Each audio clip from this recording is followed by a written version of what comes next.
महाविद्यालय चित्तौड़गढ़। मेरे साथ श्री नारायण कुंबिया प्रयोगशाला सहायक।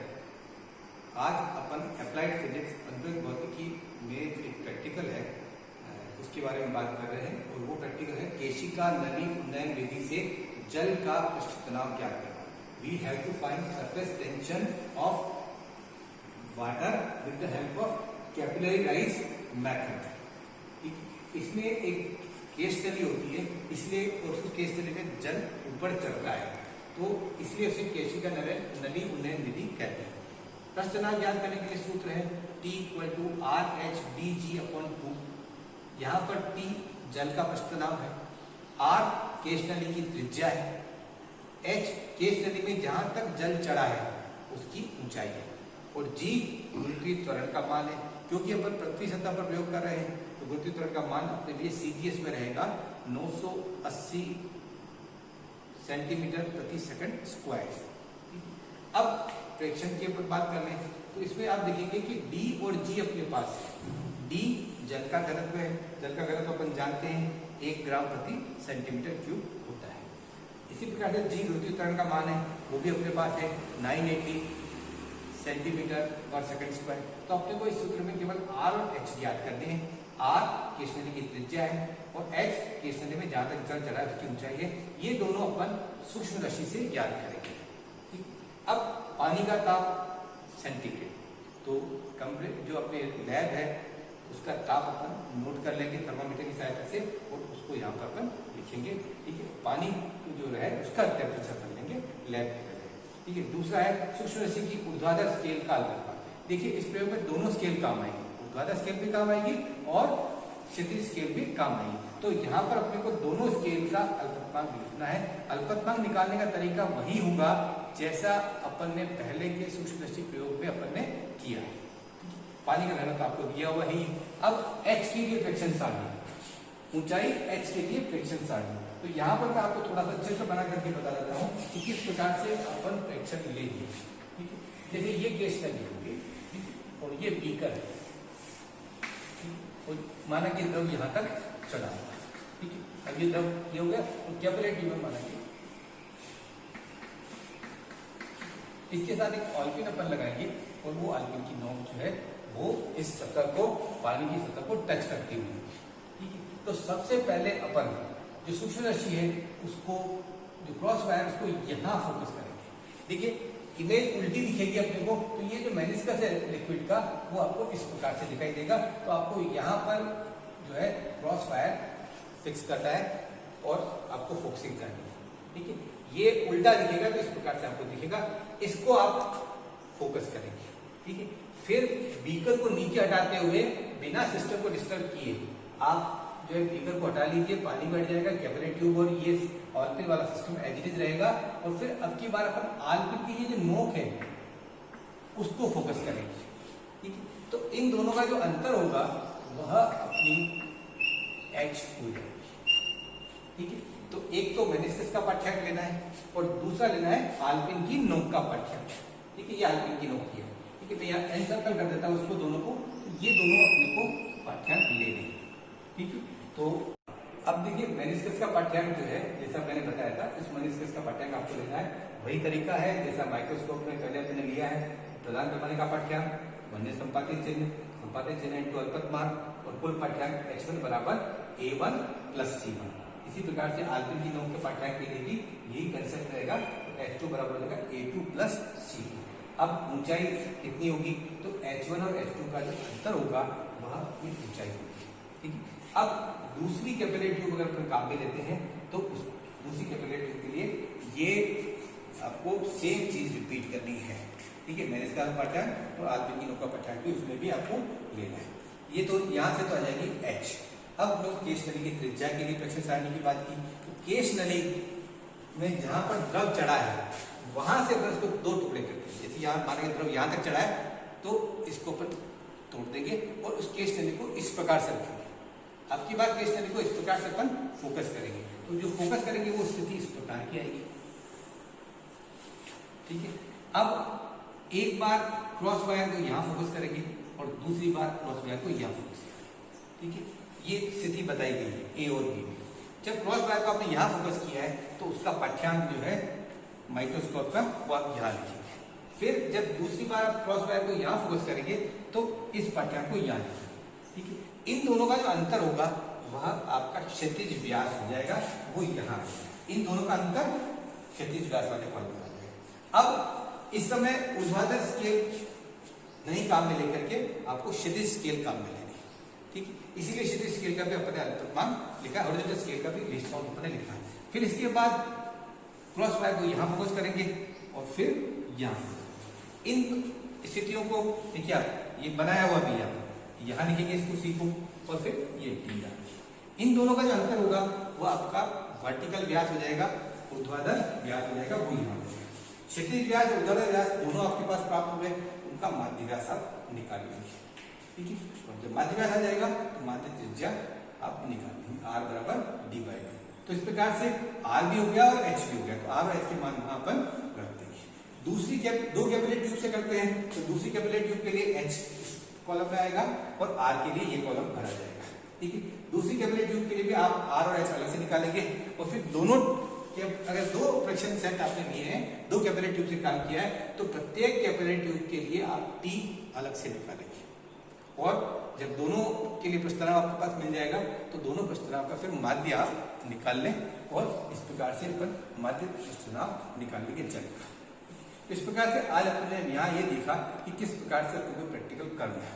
अब मैं और श्री नारायण जी कुलपिया जो प्रयोगशाला से आए थे, हम दोनों आपको प्रैक्टिकल सेट पर ले चलते हैं और वहां पर आपको आगे किस प्रकार से प्रैक्टिकल करना है वो आपको बताया जाएगा। मैं नारायण कुलपिया प्रयोगशाला से आए। आज जो हम प्रैक्टिकल करने जा रहे हैं उसका उद्देश्य है केशिका नली उन्नयन विधि से जल का पृष्ठ तनाव ज्ञात करना है। उसमें जो उपकरण काम में लेते हैं अपन, ये है सूक्ष्मदर्शी और ये बिखर और ये जो कांच की स्केल काम में लिए मेन अपने को ये केस नली का ये लगी बंधी हुई है, उसके साथ में एक आलपिन लगे हुई है, उसकी जो नोक है पानी के जल के सतह के ऊपर टच की हुई है।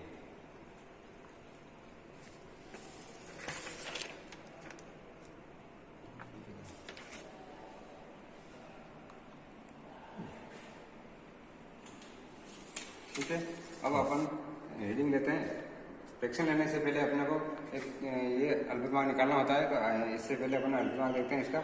इसमें जो इस सूक्ष्मदर्शी के में एक तो वर्टिकल स्केल दी हुई है, एक हॉरिजॉन्टल स्केल दी हुई है, तो अपने को इस प्रैक्टिकल में दोनों स्केल काम आएगी, इसलिए अपने को दोनों का अल्पतमांक निकालना होगा।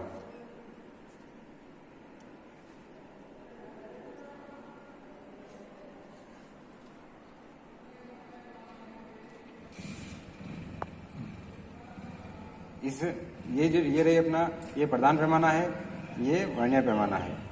प्रधान पैमाना पर देखिए आप, एक जो सेंटीमीटर है वो 20 भागों में बटा हुआ है, तो इस प्रधान पैमाना का पाठ्यांक कितना हो जाएगा 1/20।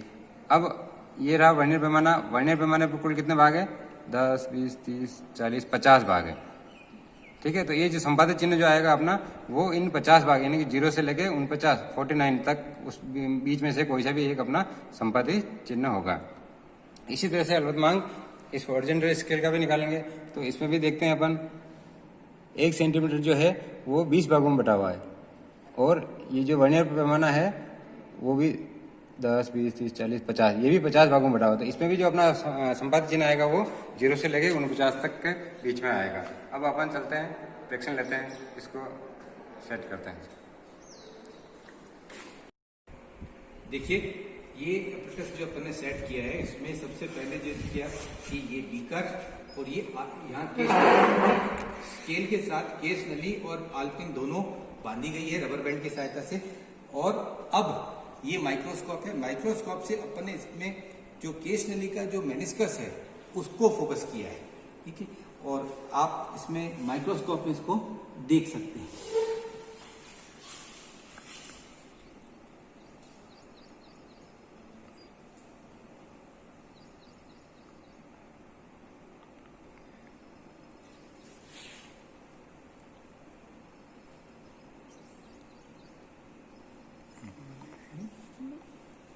लाइट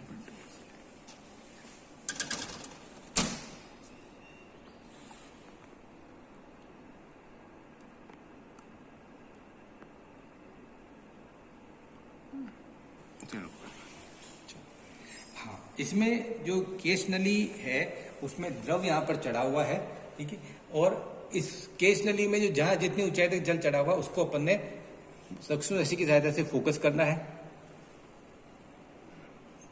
सूक्ष्मदर्शी की सहायता से फोकस करना है। फोकस करने के बाद ये जो इसकी वर्टिकल स्केल है इसको पढ़ा जाएगा। वर्टिकल स्केल को पढ़ने का तरीका आपको बता देते हैं। जैसे ये वर्नियर का 0 है, यह मुख्य स्केल पर किन दो मानों के मध्य है ये अपने को सुनिश्चित करना है, ठीक है। अब माना कि यह वहां पर 8 सेंटीमीटर के बाद माना कि 2 और 3 खानों के बीच में है, तो एक खाने का मान क्योंकि 0.05 है तो 2 खाने का मान हो जाएगा 0.1 और 3 खाने का हो जाएगा 0.15। तो ये हो जाएगा 8.10 एंड 8.15 के मध्य। तो मुख्य पैमाने का पाठ्यांक यहाँ पर 8.10 सेंटीमीटर इसमें लिखा जाएगा। इस भाग में 8.10 सेंटीमीटर लिखा जाएगा, ठीक है। हाँ, अब वर्नियर संपाती चिन्ह, तो ये जो 50 चिन्ह यहाँ पर है इनमें से कोई ऐसा चिन्ह होगा जो कि मुख्य अक्ष के साथ या मुख्य पैमाने के साथ संपाती हो, ठीक है। उस संपाती चिन्ह को अपन यहाँ से काउंट कर लेंगे और वो यहाँ पर लिखा जाएगा, इस स्थान पर लिखा जाएगा वर्नियर संपाती। जैसे मैंने उदाहरण के लिए बताया कि मुख्य पैमाने का पाठ्यांक 8.10, अब वर्नियर संपाती चिन्ह माना कि वो आपका 43 है, तो अगले कॉलम में जाएगा संपाती चिन्ह इंटू अल्पतमांक 43 इंटू 0.001 तो जाएगा 0.043 सेंटीमीटर। कुल पाठ्यांक इन दोनों का सम है 8.10 प्लस 0.043 तो ये हो जाएगा 8.143 सेंटीमीटर। इस प्रकार से अपन मेनिस्कस का पाठ्यांक ले लेंगे। मेनिस्कस का पाठ्यांक लेने के बाद फिर अपने को क्या करना है, अपने को इस सिस्टम को डिस्टर्ब किए बिना, मैं आपको करके बता रहा हूं, सिस्टम को डिस्टर्ब किए बिना इसको थोड़ा सा आप ऊपर ले लीजिए, ठीक है। और फिर इसको नीचे से पूरे सिस्टम को आप हटा लीजिए, ठीक है। ये हटाने के बाद अब ये पूरा सिस्टम यहाँ पर हटा लिया है, इस सिस्टम को बिना डिस्टर्ब रखे, ठीक है। अब ये जो ऑलपिन की नोक है, पहले अपन ने केश नली में जो द्रव चढ़ा था उसको फोकस किया था। अब इस केश नली की जो इसकी कैपिलरी ट्यूब की जो नोक है, सॉरी जो ऑलपिन की नोक है उसको अपन फोकस करेंगे माइक्रोस्कोप से, ठीक है। हाँ, और उसको अपन इस कॉलम में उसके लिए प्रेक्षण लिखे जाएंगे। जब ये माइक्रोस्कोप आपका ऑलपिन की नोक पर फोकस होगा उस समय जो प्रेक्षण होंगे वो यहाँ लिखे जाएंगे, ठीक है। अब यहाँ से आप देख सकते हैं कि द्रव यहाँ तक चढ़ा था, इसका पाठ्यांक अपन ले लिया, और द्रव की सतह बीकर में जो ऑलपिन की नोक के बराबर थी इसका भी पाठ्यांक अपन ले लिया, तो दोनों पाठ्यांक अपने पास हो गए। तो दोनों पाठ्यांकों का जो अंतर होगा वह h हो जाएगा, ठीक है। तो इस प्रकार से अपन h जो है वो निकाल देंगे। अगर अपन 2 प्रेक्षण सेट लेना चाहते हैं तो अपने को दूसरी कैपिलरी ट्यूब यहाँ पर लेनी होगी और उसी के साथ ये पूरा प्रोसेस रिपीट करना होगा। अब अपन आगे बात करते हैं केश नली की त्रिज्या के लिए। तो आगे केश नली की त्रिज्या कैसे निकालते हैं वो अपन देख रहे हैं। इसमें द्रव जो जहां तक चला था वो अभी भी यहाँ पर मार्क है, अपने को इस केश नली की त्रिज्या निकालनी है। तो केश नली में जहां तक द्रव चढ़ा था उस भाग को अपन यहाँ पर लेना चाह रहे हैं। तो अपन उसके लिए क्या कर सकते हैं कि यहां से अपन उसको तोड़ दें जहां द्रव था। नहीं, ये मैंने तोड़ दिया यार, देखिए थोड़ा सा और टुकड़ा तोड़ दूं, ये ठीक है। अब इसको अपन यहां पर लगा दे इस प्रकार से, ठीक है। और इसको जो आपका ये सिस्टम है, इस सिस्टम को अपन यूं कर ले, ठीक है।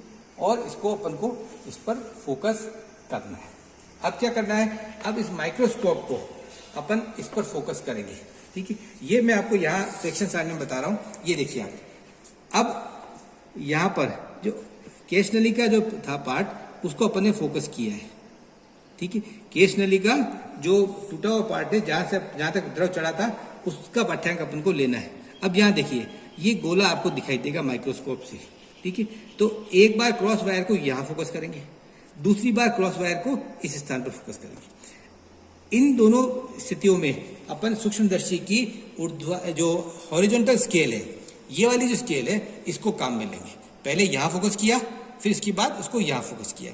दोनों का जो अंतर होगा दोनों पाठ्यांकों का, ये क्षितिज व्यास के कॉलम में आ जाएगा, ठीक है। अब क्या करना है, अब अपने को इस प्रकार की स्थिति लेनी है, ठीक है।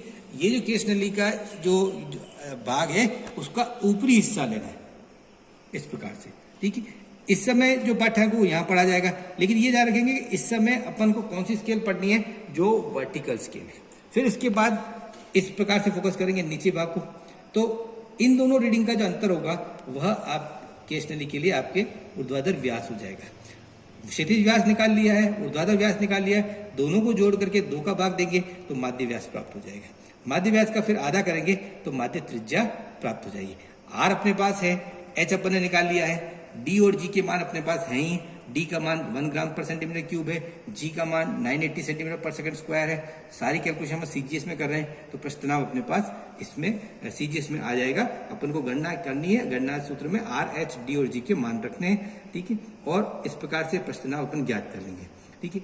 अपन एक पानी का ताप नोट किया है, वो पानी का ताप यहाँ पर लिखेंगे और जल का जो प्रश्न तनाव अपने पास प्राप्त हुआ है वो यहाँ लिखेंगे। अगर अपन एक से अधिक प्रेक्षण सेट लेना चाहते हैं तो अपने को एक और केस स्टडी लेनी होगी और उस केस स्टडी के साथ पूरे प्रोसेस को रिपीट करना होगा।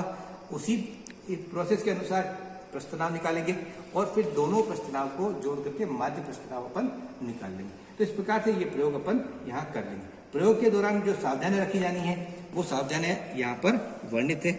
इन सावधानियों को रखते हुए अपन जो है प्रयोग को करेंगे और इस प्रकार से अपन जल का प्रश्न तनाव जो है वो ज्ञात कर लेंगे। तो आज अपन ने केशनली उन्नयन विधि से जल का प्रश्न तनाव ज्ञात करने संबंधी प्रयोग जो है वो किया है। Thank you.